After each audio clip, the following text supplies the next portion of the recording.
లలితాదేవి చేసిన ఒక్క హుంకారంతో అనంతమైన ఆకాశం ప్రతిధ్వనించింది.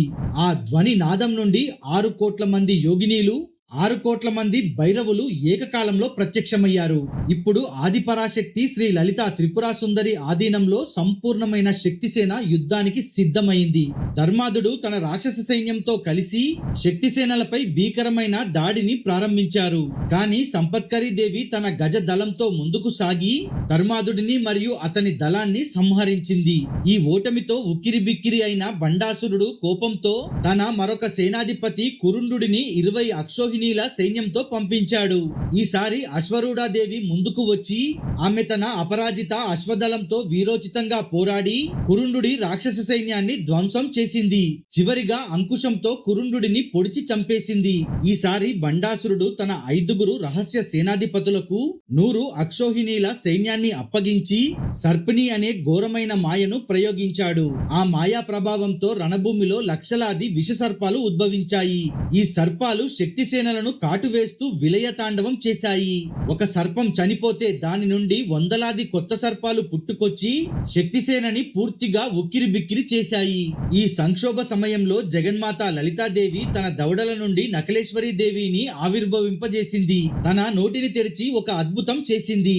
ఒక్కో దంతం నుండి ఒక్కో కోటి చొప్పున మొత్తం 32 కోట్ల ముంగీసలను సృష్టించింది.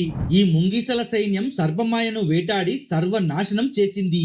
అనంతరం నకులేశ్వరి దేవి గరుడాస్త్రాన్ని ప్రయోగించి ఆ సర్పిణి మాయబంధాన్ని పూర్తిగా ఛేదించింది.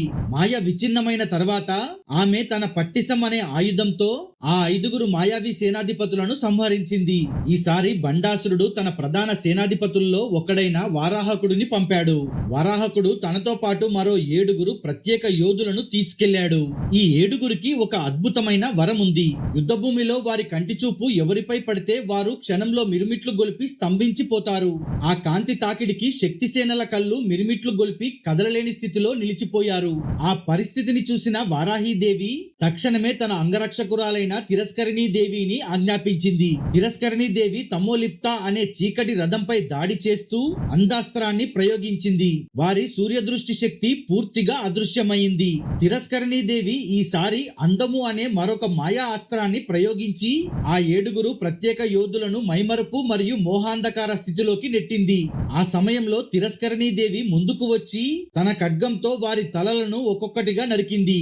ఆమె ఆ 7 తలలతో ఒక మాలను తయారు చేసుకుని మెడలో ధరించి ఆనంద తాండవం చేస్తూ రణరంగంలో విజయాన్ని ప్రకటించింది. ఇంతలో సాయంకాలం అయ్యేసరికి రక్తరంగు కింద ఆకాశం మొదటి రోజు యుద్ధం ముగిసింది.